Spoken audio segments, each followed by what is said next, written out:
In 1979, a new generation of the Mercedes-Benz S-Class took over from the model range 116. Initially, it included 7 types. In 1981, a coupe version supplemented the choice. The new S-Class of range 126 symbolized the changing spirit of automobile production and clearly showed that the often Baroque body styles of the 70s were finally over. Despite initial criticism, the 126s turned out to be a successful endeavor. Fuel-saving measures were significant in these new upper-range models. This was accomplished by the use of lightweight materials, plus a body that was optimized in the wind tunnel. 2 variants were for sale, the regular saloon and a long version with a lengthened wheelbase of 140 millimeters.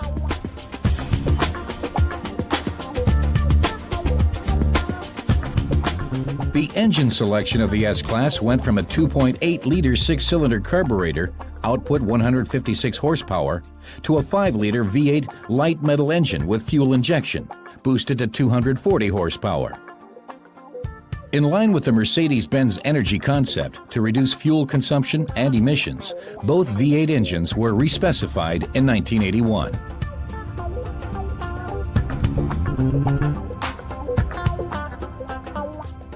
For the first time, automatic seat adjustment was incorporated into a Mercedes-Benz passenger car.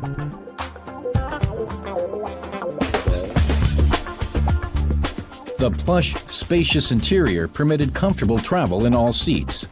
Seat belts were adjustable for all sizes. A new age of passive safety commenced in 1981. The first airbag was fitted into the S-Class. Together with a seatbelt preload device and ABS, they soon were part of the standard series equipment.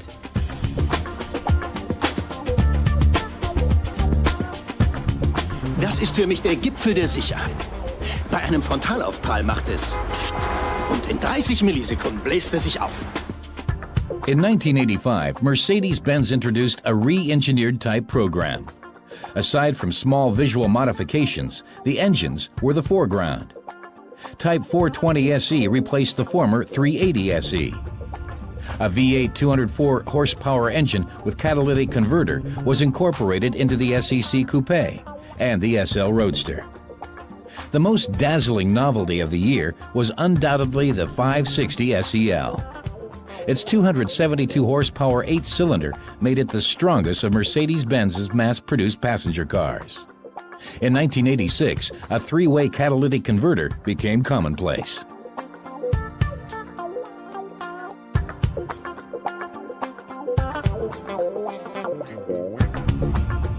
The last units of the 126 S-Class saloons left the Sindelfingen line in autumn 1991. In the company's history to date, this type was the most successful in the upper range. A total of 818,036 cars were manufactured.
The first BMW 7 Series did not just have a new name compared to its predecessor, but also in terms of design language and interior, it marked a completely new beginning.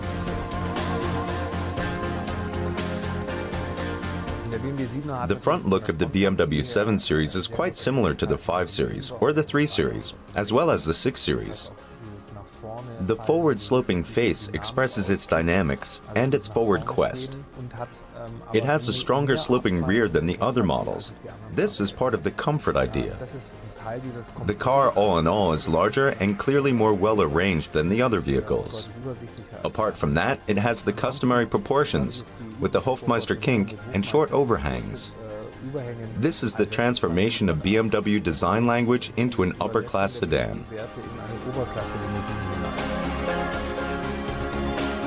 Precise craftsmanship and special equipment played quite a big role in 1977.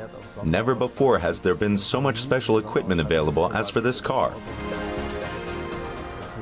Oil, gas, temperature, all of the measurements shown on special gauges mounted on the left, close to the driver. A new, quite luxurious air conditioning system was implemented, as well as electric rear seats. Whatever was conceivable for the upper class was integrated into this car. Bringing the BMW 7 Series to market in 1977 was quite a courageous statement. Not to forget, we had just endured the first phase of an energy crisis. But for BMW, it was a very helpful decision to establish the standard of luxury and upper class for the brand.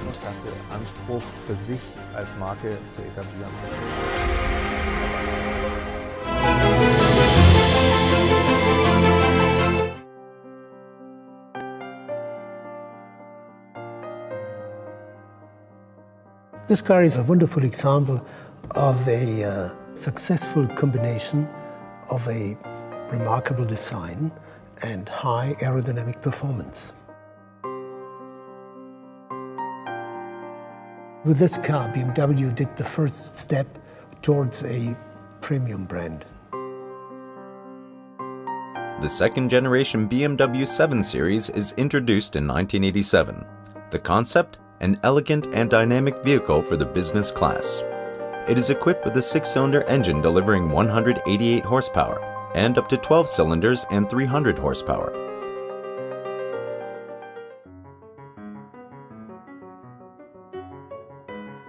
Hans Kirschbaum was significantly involved in the development of the BMW 7 Series, first as a designer, later as head of aerodynamics.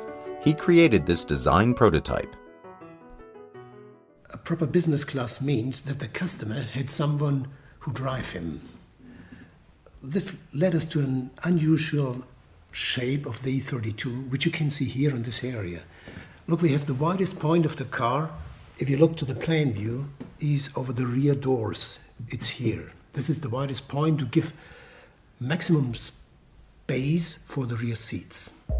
Many of his ideas are adopted, including the distinctive wide C-pillar, which is intended to provide a stable and secure impression.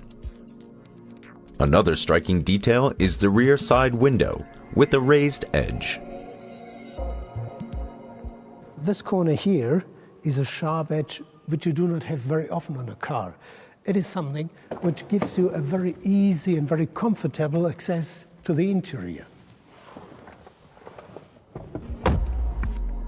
The interior is dominated by luxury and technical comfort.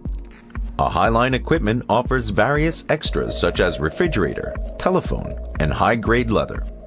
The exterior design characterizes clear outlines that connect all sections of the car. The rear has a wide tailgate, and for the first time in BMW history, the now typical L-lamps appear. This gives safety and security from the rear view of the car, because these lamps, they frame this you can see here. This was the idea, and with this car, it was the first time that BMW realized these L lamps. Today you can see lamps like this on other BMW cars too. For BMW, the 7 Series is the entrance into the upper class. And for Hans Kirschbaum, the culmination of his professional work. It's one of the best things I ever have made in my life.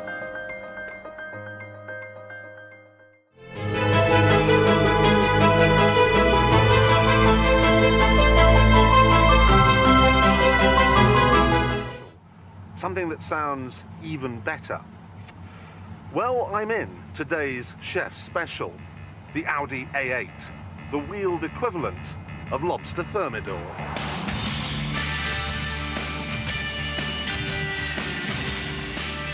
In a stroke, Audi has made the efforts of Mercedes, BMW and Jaguar look like suet pudding with custard made by Blue Circle.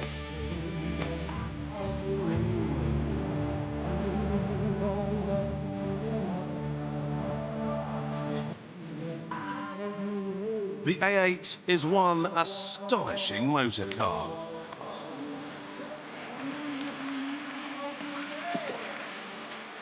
To look at, I'll grant you, it's like any other large saloon. But if you were Superman, rather than super couch potato, and you could see through paint, you'd change your mind a little bit. The body, the chassis, the whole damn shooting match is aluminium, which makes it as light, though not necessarily as fluffy, as shoe pastry. Dig a little deeper and you'll find it stuffed with the darkest, bitterest Swiss chocolate. The top model has a 4.2-litre V8 engine. Inside, it's as high-tech as they come, with plenty of toys to remind you that this car cost £46,000. And there are countless neat little touches, like double glazing. Then there's the gearbox. Treat it like an automatic, or move it across here, and you've got Formula One style changes down or up. You don't even need to lift your foot off the throttle. I have to say, this is the first German car that I've ever sat in which doesn't feel like a dentist's waiting room. It has charm and character, even though Audi has managed to make this huge piece of walnut look exactly like Fablon. Quite an achievement. But if you think it's impressive when it's stationary, wait till you get it on the move.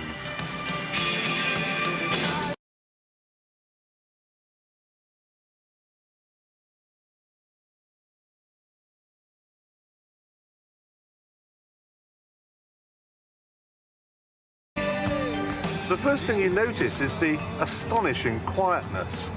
The only thing I can hear in here is the gurgling of my tummy after its agreeable lunch. This car is as quiet as a church mouse in bedroom slippers. It's almost eerie.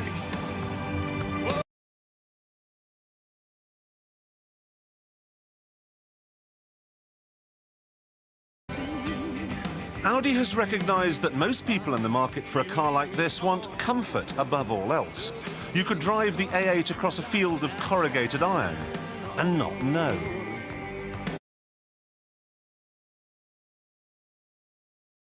As a long-distance cruiser then, this car is right up there with the very best. And you don't even need to stop for fuel very often. Because it's so light, you'll get 25 mpg, maybe more.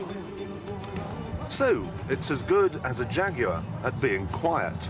It's as good as a Mercedes at being well-made and well thought out. That only leaves BMW.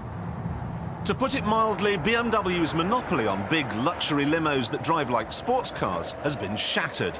First by the supercharged Jag, and now by this. Pull the Tiptronic gearbox over here, drop a cog, floor the throttle and... Again, that lightweight body pays dividends. Top speed is 155 miles an hour, and the reckless can get it from 0 to 60 in 7 seconds. My only real criticism of the A8 as a performance car is this seat. It just doesn't hold you in place properly when you're going around the corners. And boy can it corner, but if the four-wheel drive system isn't enough, the whole car is awash with novel safety features. As I see it, there's only one real problem with the A8: image. Buying a car in this sector of the market is all about making a statement. I have a Mercedes-Benz. I like to push the working classes off the road. I have a BMW. Secretly, under this jacket, I'm wearing red braces. I have a Jaguar. I'm a pillar of the establishment, a Freemason, chairman of the local golf club, a magistrate. But what about I have an Audi? What does that say about you? Ah, I have an Audi... No. I have an Audi, Princess Diana has an Audi, so... So what? If you buy a car like this, you're not really making a statement at all. Perhaps that's a good